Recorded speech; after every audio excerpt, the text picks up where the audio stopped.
Hello everybody, welcome back to another episode of MSEats. So once again, I'm Maverick, and today joining me is a very special guest, the one and only Prof Leonard.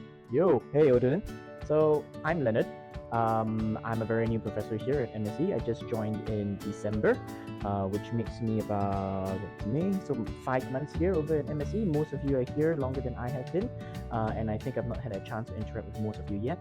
But a bit more about me, what I teach. I teach the Introduction to Data Science and Artificial Intelligence, MS0003, together with Professor Kadar. And next semester onwards, I'll be taking the Thermodynamics Materials, which is a core course that allows me to pretty much interact with almost every single one of the new incoming students for MSE. Look forward to meeting all of you in person.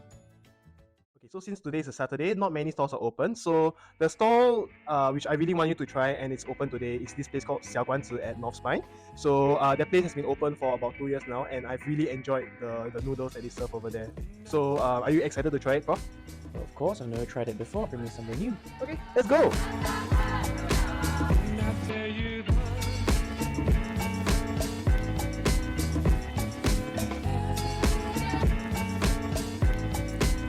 You're over here at Xiao Guanzi. So Xiao Guanzi actually sells a variety of food. Now you may be asking me, how does a place that only sells noodles serve a wide variety of foods? So that's because they serve many different types of noodles, soups, and toppings. So for noodles, you can choose between either the thick tao shao mian or the thin mi xian.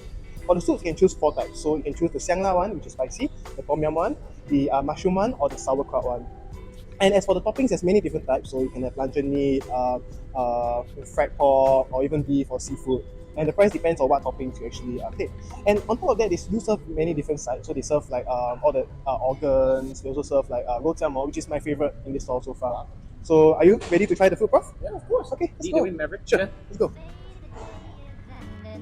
Let's watch the sun go down.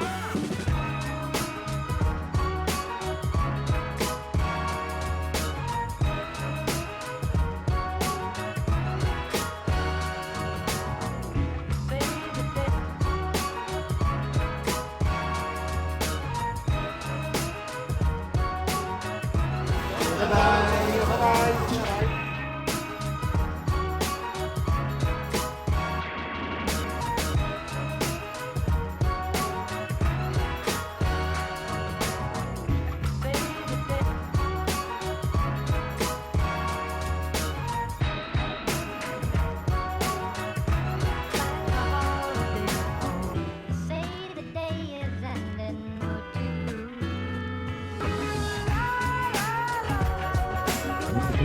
Oh, we should see.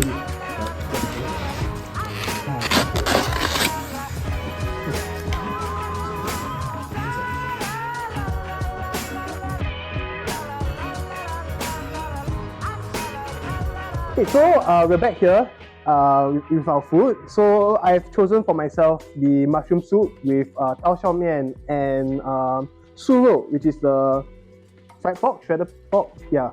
So the reason why I chose this is because I really recommend the mushroom soup for those who are not not inclined for spicy food. As for you, I've chosen the spicy one. So I've chosen the xiang la tang together with tao shao mian as well, and also intestines as per your request.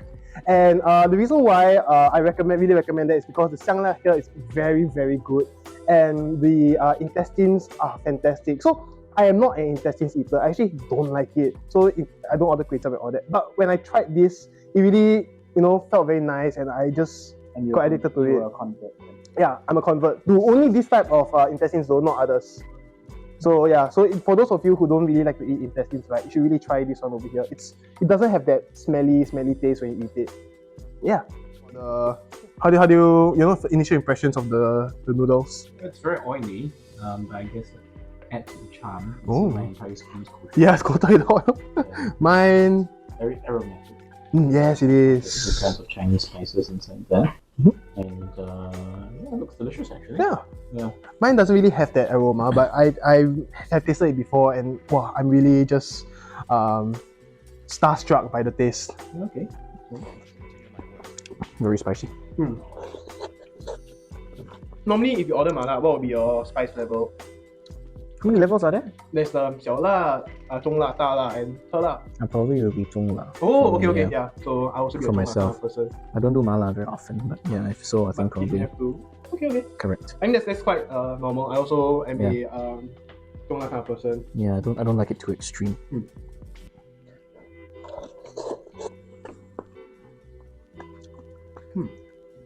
No, it's very good. Yeah, it's very good. Mm, I think the quality never- hasn't yeah. dropped. I've never tried this stall before, so this is interesting for me.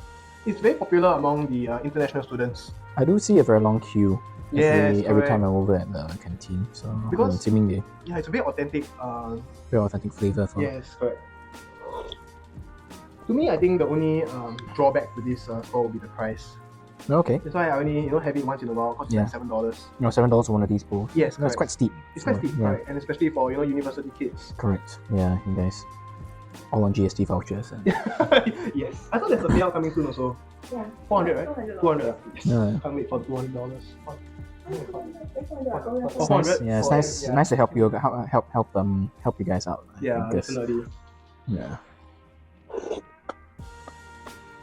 It's getting quite tough for people living in Singapore nowadays, especially if you're lower income. I've really tried. I've really eaten like all the different kinds of soups and all the different kinds of noodles. You've Really. done everything that you can. I've done. I've yeah. collected them all. That tastes very good, by the way. Yeah, it's very. It's for somebody who doesn't like Yeah, soups I like too spice. spice. Yeah, Correct. doesn't like spice. And it's not like the ting tang. Mhm. It's very very flavorful. Yeah. Extremely flavorful and.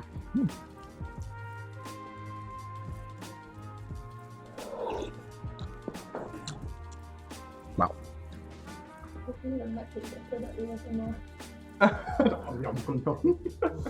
I feel like I'm filming one of those mukbang videos. Yeah. I think Okay. like this show in a sense, it's like inspiration. Like it's inspired by what's it? American? No, what's the name? No, the YouTube channel. Oh, okay. No, the Englishman. Traveling. Korean Englishman. Yeah, sorry, yes. A Korean Englishman. Yeah. So what they do is they eat food with the guests and then they just talk about everything and everything about life. Oh, okay. But for this, no, This is we don't have to talk about life too much, you know. So. Yeah, I mean, yeah, not life per se, but like maybe just a little bit more about yourself because many students, including myself, have Yeah. seen you for the first time. Yeah. Myself, I think it's quite interesting because if I don't dress up traditionally in business wear, I tend to blend and disappear Just into the students. background, and no one really notices me. It's really quite funny. Okay, wait. Let's just like play a mini game. Yeah. Okay, let's try and guess Prof age. Yeah. Because I do not know Prof age. Let's give it a shot. UK is 35. Okay. How wait? What? 33. Either Kendrick or Ethan. Ethan first. 33. 33. I'll say 32. 32. I guess. Thank you very I much. don't know. Okay, wait. Let me try and guess. Okay, I'm gonna guess 36. Okay. Before you reveal your answer, who is the closest? Or who got it? You're the closest. What? Huh? No, I'm not 40. I'm not that old yet. Okay. Anyhow, are you? Yeah. I was born in 1986. How old does that make me? 37. Yes, 37. Yeah. Just like I'm turning 37 this year. Yes. Okay, but you still very young. Like when you mentioned that if you don't wear business attire, you blend in with the students. I Yeah. kind of agree that. Yeah, I blended with the students. It's quite funny. And none of the TAs noticed me when I walked into the room. You just think, There was one incident where I think I walked into class, and then I walked straight to the front. Someone else was teaching, and it was time for our data science class, and she looked quite stunned when I walked up to her and, and started setting up beside her, and she I think it was quite an awkward experience for her because she didn't think somebody would be so young looking would be beside her. Yeah, I think all of us are quite shocked also. Yeah, she was quite surprised. Doing that. Meanwhile, there's Sui over here who's like, "Hi guys, I'm like the youngest here. Like my IC starts with a T." Oh, I see stars with a T. Actually, what year were you born in? 01. 01. Oh, okay. So after 2000, it's all T All starts with T. T, is it? From 2000. I see. Oh, okay. No wonder my children starts with T. I was wondering why they get I see. T's. Yeah. Yeah. So it's with you and yeah. Yeah, but I don't think we'll be alive. I'll be 102 by the time you comes out. Mm. I guess I got exercise with you. Oh yeah, the metric card. That's true. You can just keep exercising. Just try and lead a balanced lifestyle. You stay younger longer, Definitely. which is great. definitely. Watch your metabolic age. Yeah, actually, I should do that. When I was in like 4 years ago before I entered uni, I Yeah. did this metabolic age test or Yeah. body age test. Right? Yeah. So I was in 2019. I was 21. Mm. And then the results of that test was I was 31, body age 31.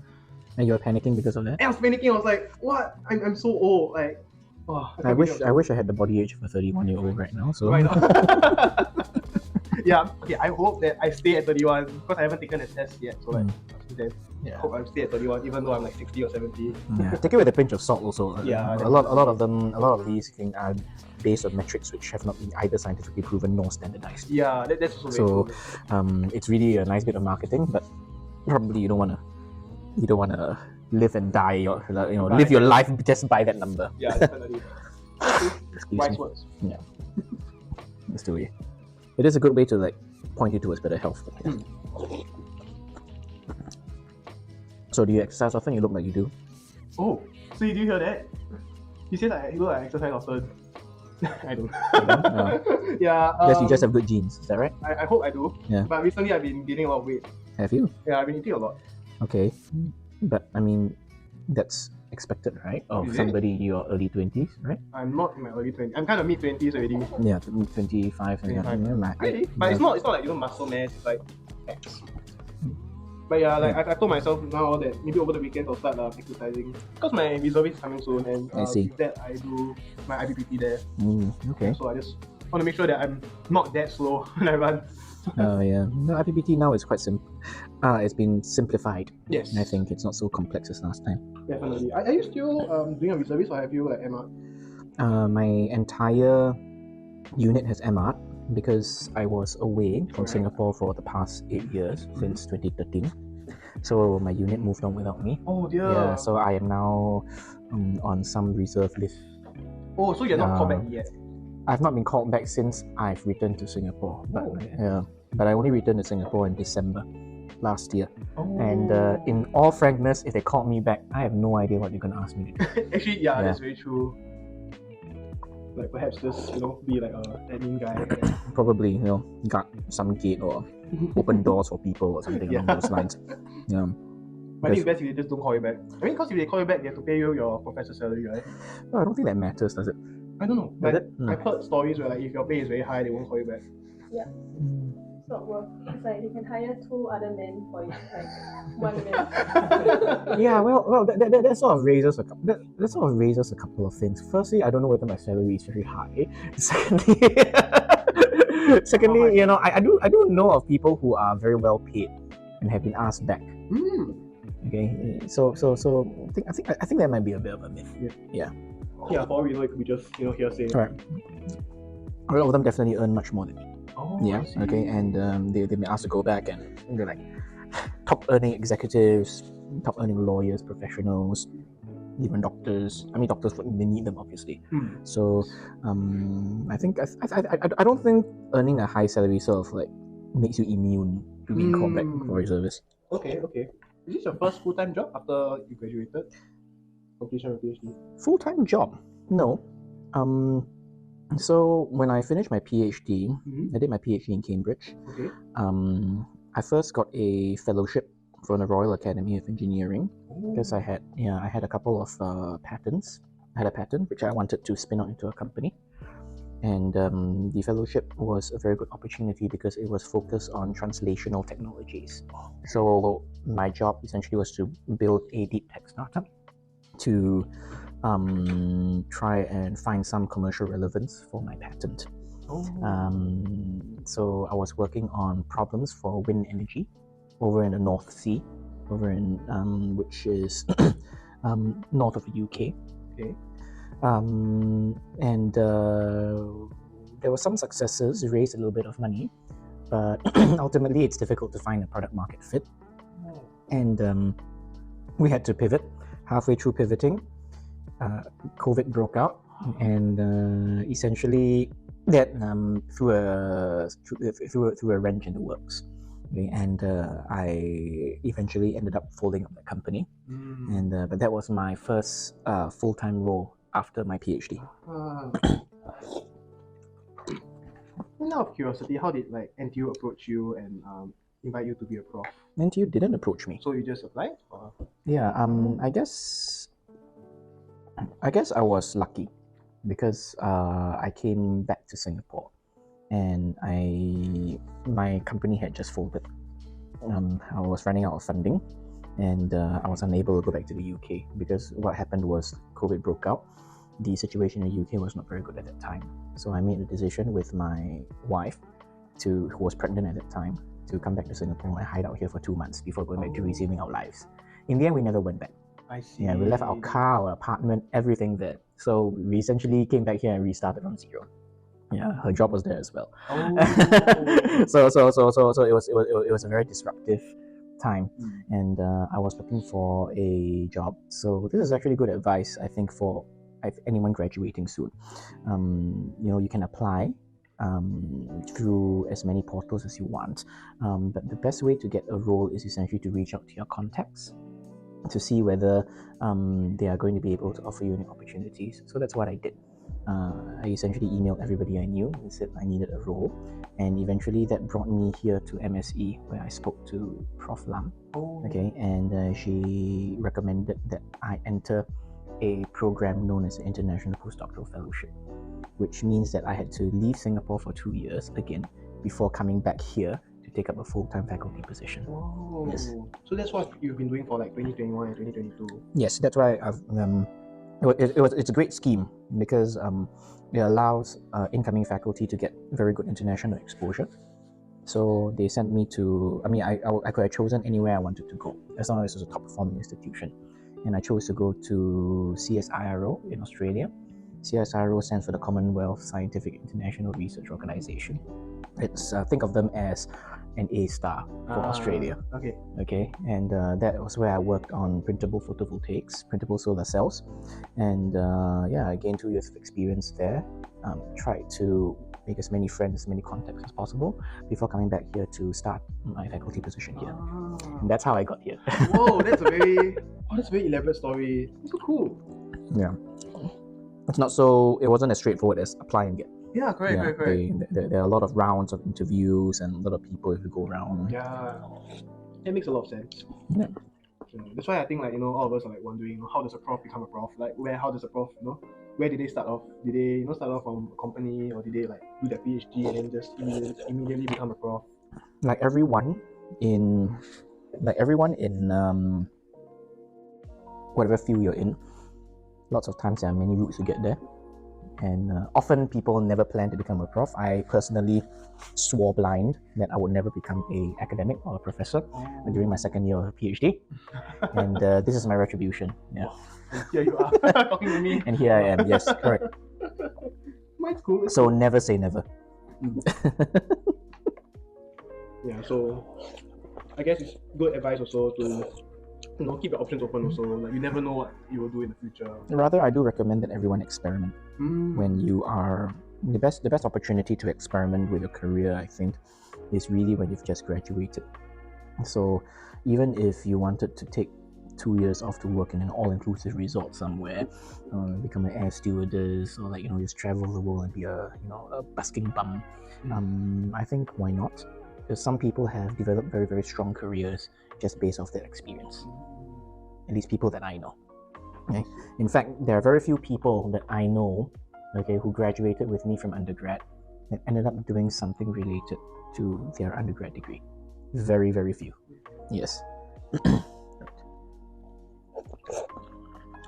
I think my experience also, like I do have friends also that graduate with one degree but then end up doing another thing. So like right now, for example, in like the banking industry, there have been a rising number of engineers in there because of their problem-solving skills. Yes, a lot of problem-solving skills, analytical skills, not to mention the ability to sort of like focus in on what has gone wrong.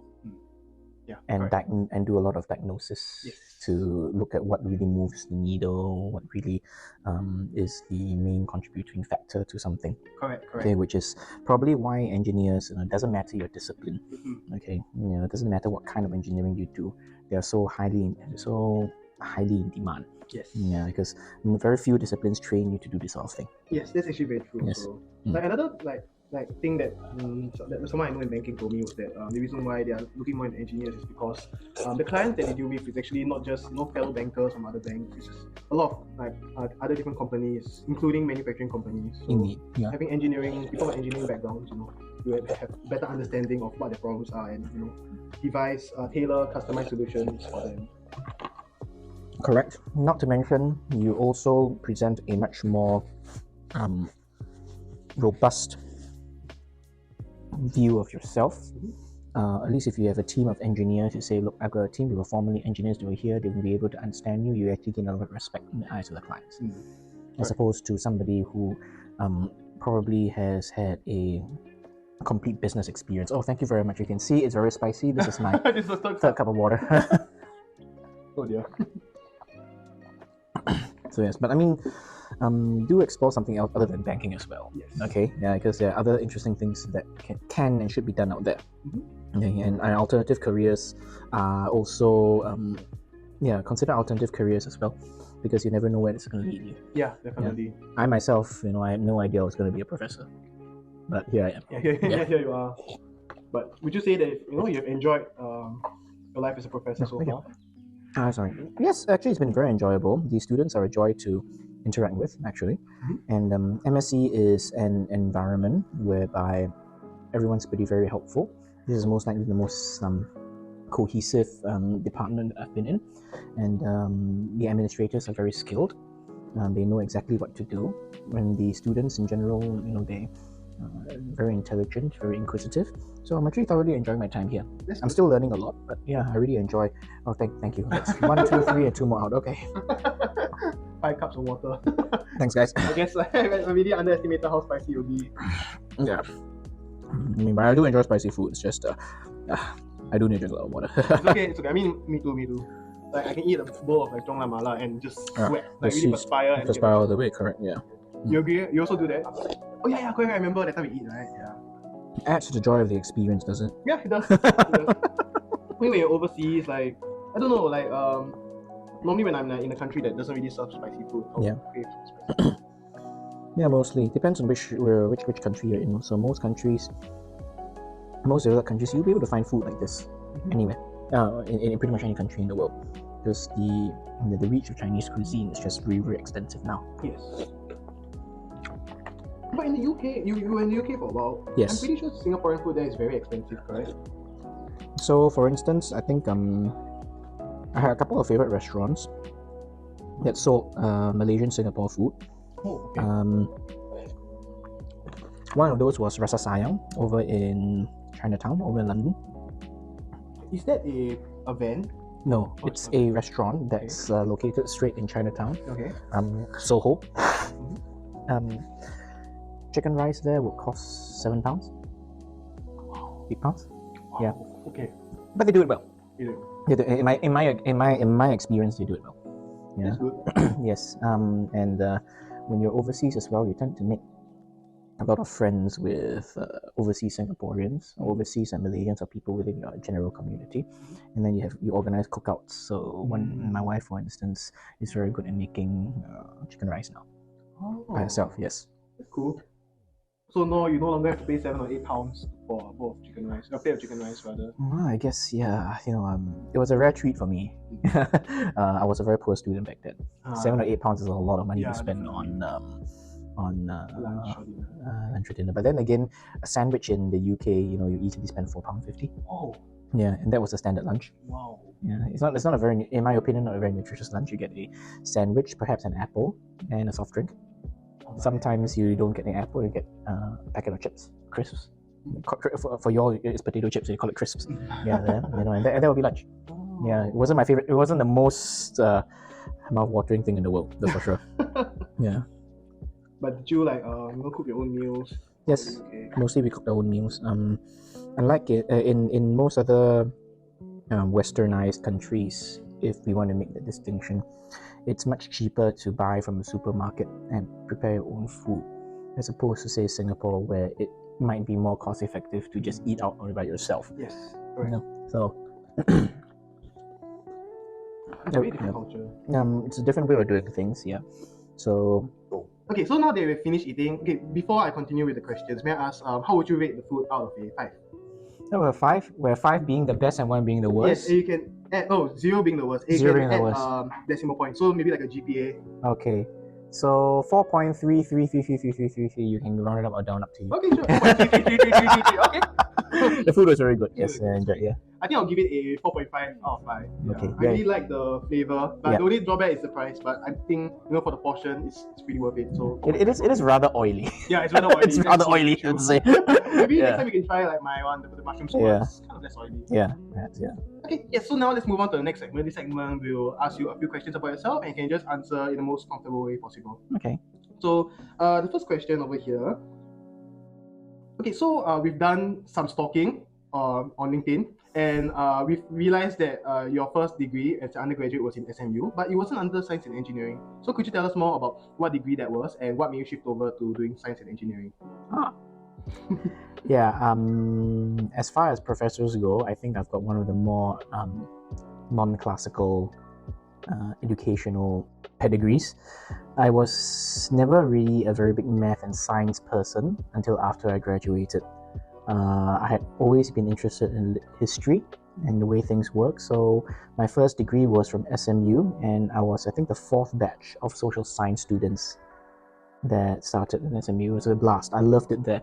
So it allowed me to study things which I really enjoyed, things like political economy. There was a lot of history behind things. And I majored in political science. Oh. Back then, correct. Of course, after I graduated, amazingly enough, the first job that I found was as an ink formulator in a factory in Singapore. So I made printing inks, and for large white format printing.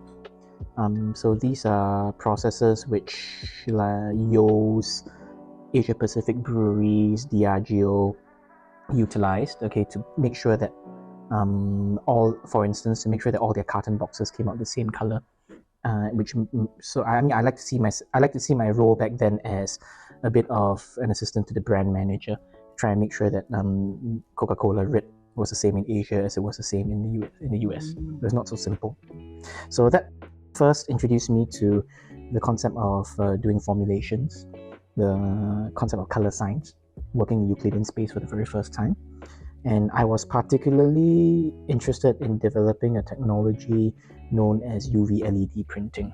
What that really is fret polymerization, free radical addition polymerization, that was initiated using some kind of a photoinitiator. And then you effectively kicked off, you've shown UV LED light which peaked at a certain wavelength, and that activated the photoinitiator, which kicked off the fret polymerization of a couple of oligomers together, and that made ink. And I thought that was really interesting.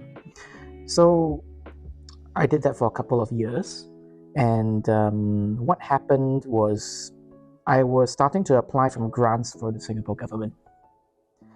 When it came time to talk about my profile, my CV, the same questions always came up. You do not have a background in this, but yet you want to do this. Are you sure you can do the job?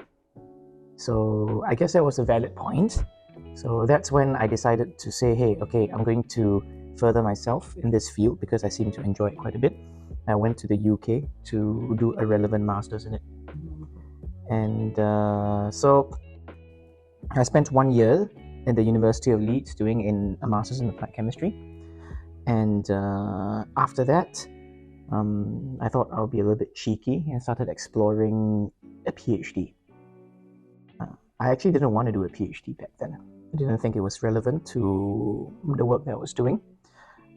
However, when I started applying and I started getting rejected, most of the rejections were, are you sure you can do the job?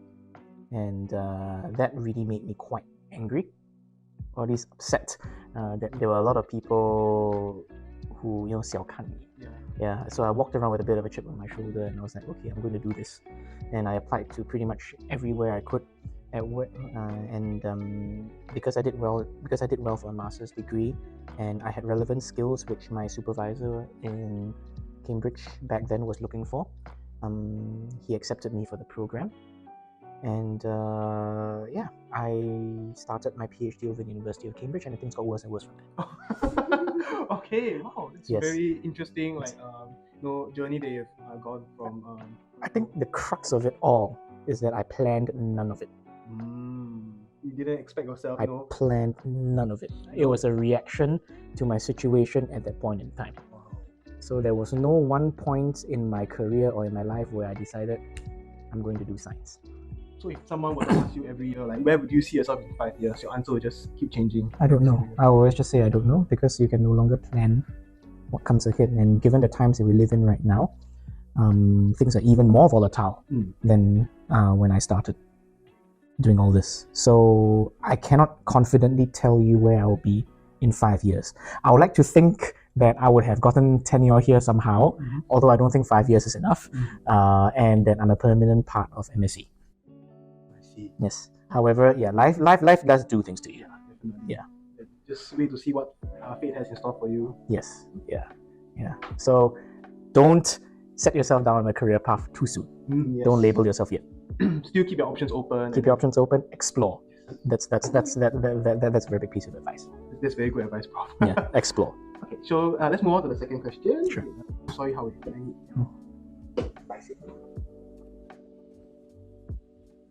Thanks. Okay, so the second question that I have for you is, could you tell us a bit more about your hobbies, as well as maybe more information about your family, if you are willing to share? Okay. So being a professor is a very engulfing experience. There's a lot of things you have to deal with, so I don't really have that many hobbies right now because I don't have that much free time. Most of the free time that I have, I spend with my family as much as possible, because I have 2 young children right now. One of them is 2, the other is 5, going to primary school soon. And I recognize that time at work, that can be gotten back again. You can always catch up with work later. Money can always be earned later. However, you are not going to get back time with your children. Yes. Once it goes, it goes. Okay, so that would be my hobby, essentially. Try to maximize as much time as I can with my kids, make as many memories as I can, and try to make sure they grow up and mature to be good people. Yeah. Is that like your thought process when you were an undergraduate? Do you ever think that I should focus more on my family, or were you more of like I should find a job and then chiong in it and then focus on family afterwards? That's actually a very piercing question. Oh. No, for good reason. Because I actually never thought of it that way. Yeah. We have to be frank with you. I Yeah. think that like right now, at least for me, like when I was many years ago before I entered uni, I just thought to myself, okay, I go into university, I get a good high-paying job, and I just divest all my energy into it and just earn as much as I can before focusing on family afterwards. But as I start to graduate, closer to graduation, I start to feel that maybe it's not really the right way to go. Maybe prioritizing family also is very important. And yeah. So I guess your priorities change at different stages in life. When I had first graduated, I was very focused and busy with my career because I wanted to move as far and as fast as possible. And then I realized that careers are not sprints and marathons. It's better to go at a sustainable pace. That being said, coming back to the hobbies bit you mentioned, it's important, I think, to lead a very balanced lifestyle. You cannot be all work, you cannot be all play, you cannot be, I'm only going to exercise once a week. No, it's all got to be a very nice balanced routine which you build into your own lifestyle. So I do my own leisure activities. It depends on what I'm interested in at the point in time. For instance, now I actually thoroughly enjoy playing around with LLMs because of the exposure of GPT, and I like exploring these things. And sometimes I enjoy doing motorcycles. At one point of time, I was in skydiving. Yeah, so it really depends on what the flavor of the day is for me. Yes, so it's got to be a bit of balance, a bit of leisure, a bit of like self-care, exercise, yoga, whatever it is, time with your family, and work. It's got to be a balance of all of that. You can't just say that I'm going to be all work, all play, or whatever it is. Yes, definitely. Yeah. Lead a balanced life. That's true. Okay, actually, before I ask the next question, right, what impact do you think LLMs have on modules like, thermodynamics or DSAI? Like, let's say, if students use AI to cheat, like create the codes or to give the answers for take-home assignments, for example. What's your take on that? I think my views are very strongly aligned with how NTU views LLMs in general. If we do not guide students along and equip them with the tools to be able to manipulate them, you will become the slave of an LLM. You will become the slave of an AI chatbot, for instance. All you'll be doing is copying and pasting stuff directly into ChatGPT and getting an answer, and you'll be copying and pasting it into whatever you submit as a response. Who knows? I might be using a chatbot to grade it as well. Ah, okay. So in the end, you learn nothing, and you essentially become a slave to AI. We don't want that to happen. We want to be able to show you all how to better use it. For instance, how to build customized chatbots to assist yourself. So I think it's going to change the face of education dramatically. The way things are done is going to be very different. For instance, now we are working on projects to try and integrate LLMs directly into creating personalized chatbots for thermodynamics, especially for intro to data science and artificial intelligence. That'll be something you guys are going to miss out on, but the future batches are going to benefit from.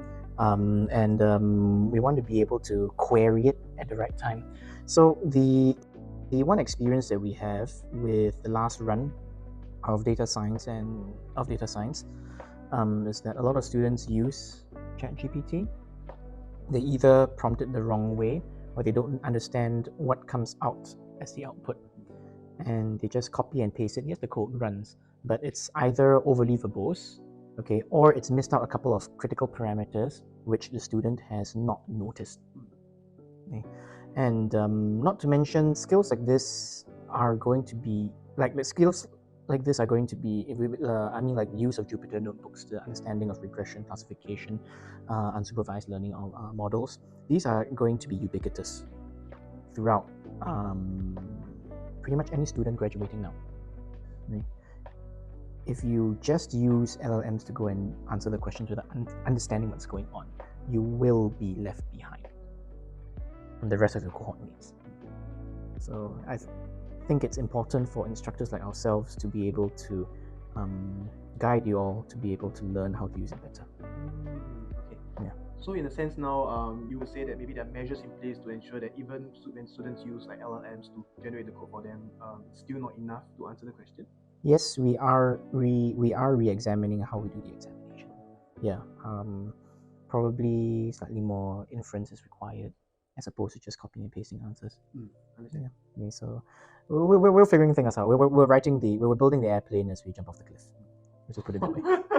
Yeah. I realized that, Prof, you've given a lot of a lot of good sayings and all that since I started talking to you. Oh, it's very inspiring. Yeah, so some of it I've read somewhere before. Some of it I just made up. So it's okay, but it's perfect. It's a perfect example for this. yeah, at least I can do. Yeah. So, do you have any advice for students taking data science and also thermodynamics next semester? It will be different from the last run, and my advice is to come in with an open mind and to be prepared to work. Okay, that is probably the best thing I can do. Do not rely overly on previous experience to dictate how you are going to prepare or cope with the incoming modules. Okay. Yes. So next question, Prof. So if you were never a professor, or like if you didn't land this role in NTU, or let's say, what would you have been, or what would you want to have been? Really depends on my mood for the day. The flavor of the day. I mean, it would be nice to have lived out fantasies to become an astronaut or a pilot or one of those like all-inclusive resort employees where you sort of like have a party every day. But unfortunately, my family situation doesn't allow me to do things like this anymore, and my age also puts me at a point whereby I cannot start like early stage careers anymore. Yeah. If my first startup had taken off, maybe I would have been in charge of that. But I guess it didn't. I would maybe have joined the engineering or tech industry somehow. I do enjoy the software engineering coding side of things, but I don't want to do that as a main career. So I would have probably done something in between that and maybe business, or something in between that or some other field. Okay, Correct. Okay, so do you have any like FYP/PhD projects that you're taking right now?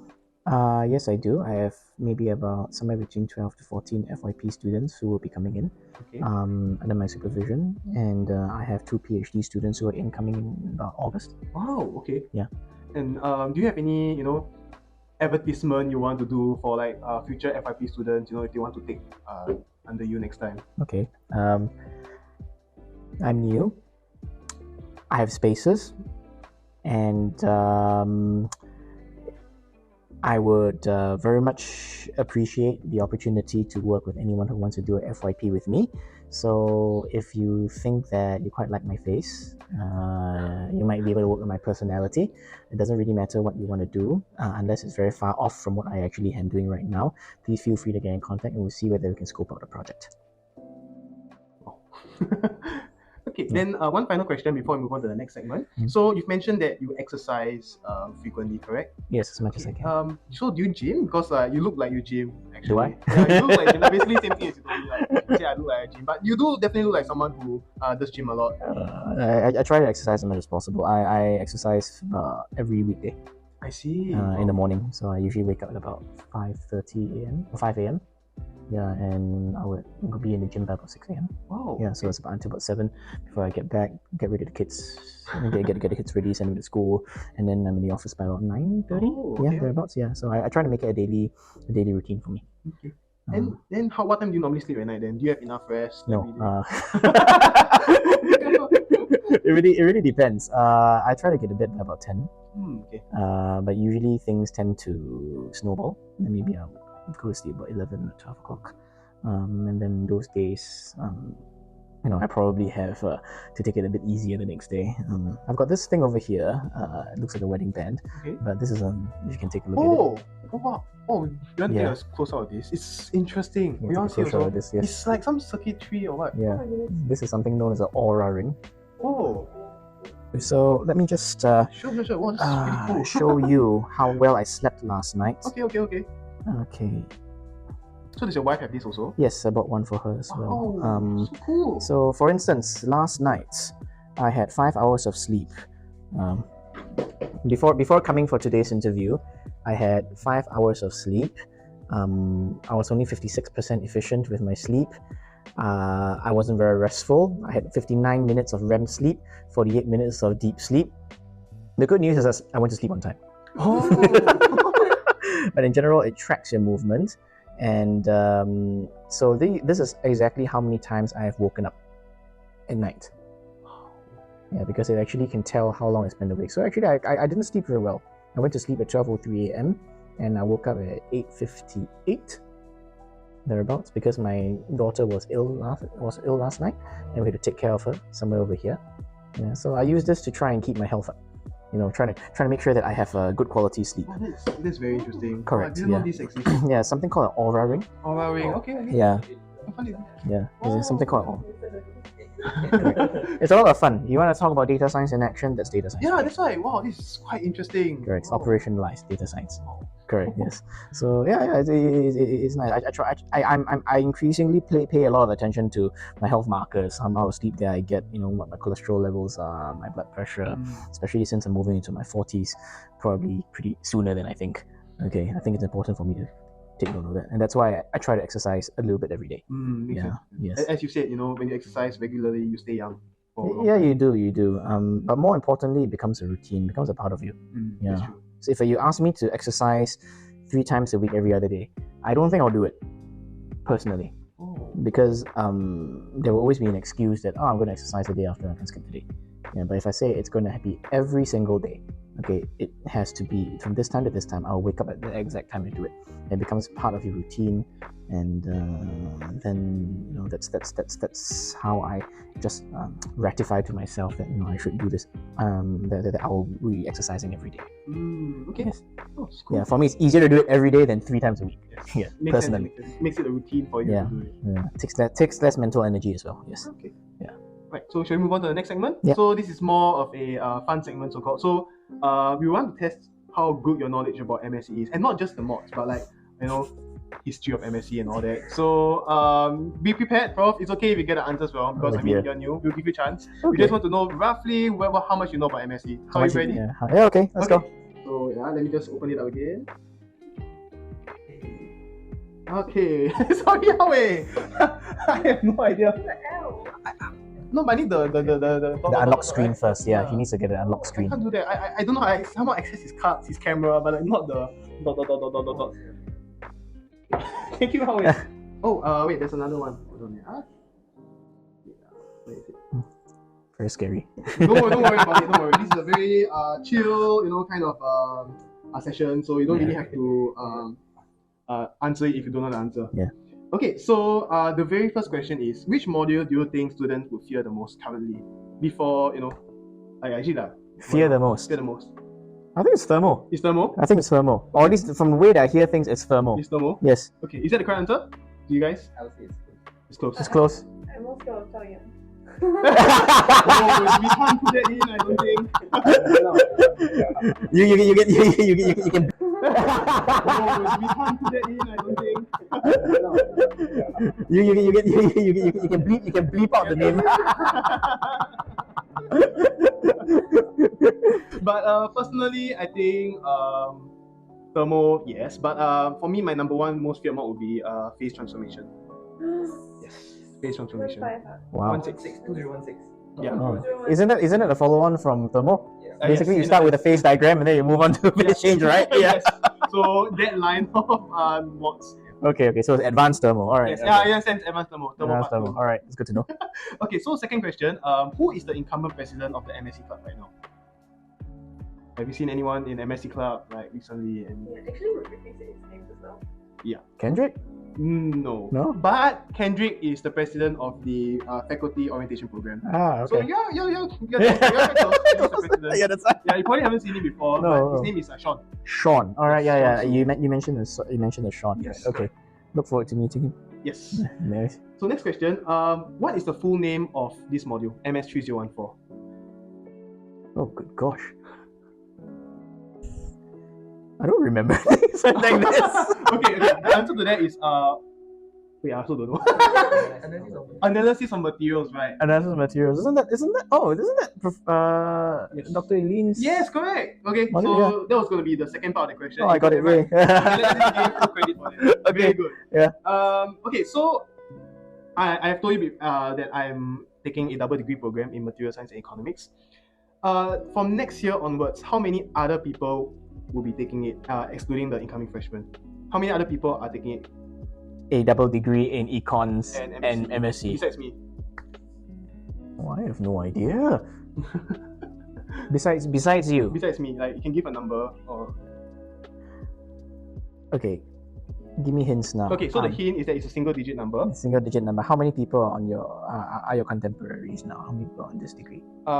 Okay, so wow, that's a very okay. Currently, there's 3. 3. I would say it would double. There's 6. You double that. Okay, because we do not know how many people are going to take it next year. So Okay. of these 3, like how many do you think will be left after next year? After this year ends? After this year, that means after you've graduated. After in the next academic year. Sorry. Next academic year. Before the freshmen come in. Oh, okay. 2. So, oh yeah, that's correct. Okay, not bad. Good job. So it's just me and another guy also. I'm just inferring. You know? Sorry, right? Yes. Okay, that's right. Okay, This is one like, point yes, I'm just inferring. Yes. Okay, this question is not a right or wrong question, but if since we are today's a Saturday, most of the stalls are closed. If every single store in NTU is open today, which store would you have brought us to? Oh, that was easy for me. I'll bring you to the Bak Chor Mee over at NIE. Okay, correct answer. Okay, one up for that. There's a crowd of this. Okay. Okay, I'll ask you one last question, and it's a multiple choice question. So this one is more related to the history of MSE. Okay. Okay, so the first intake of students into NTU MSE took place in 1991. Mhm. How many students were there in the first intake? A, 42, B, 52, C, 55, or D, 65? Did I say 65 already? No. No, right? Okay, yes. Wow. I'll go with 55. 55. That's correct, Prof! Whoa, Prof! That's very, very good. Okay, so Prof, of the 6 questions I've asked you, you're 3 correct, so that's a passing grade for me. Okay. That's Congrats, wonderful. Prof, good job! Thanks you. Thank you very much. Okay, so yeah, that's the end of this segment already. Okay. So hopefully, when this video comes out, more people will know about you, and will be more willing to approach you with questions regarding to thermo or even data science. I need FYPs, guys. Yes, and also FIP. Yes, correct. So and with that, we come to the end of MSEats. Stay tuned for the next episode where we interview another random guest who I'll bring in. And in the meantime, take care and all the best for your studies. Bye bye. All the best, guys.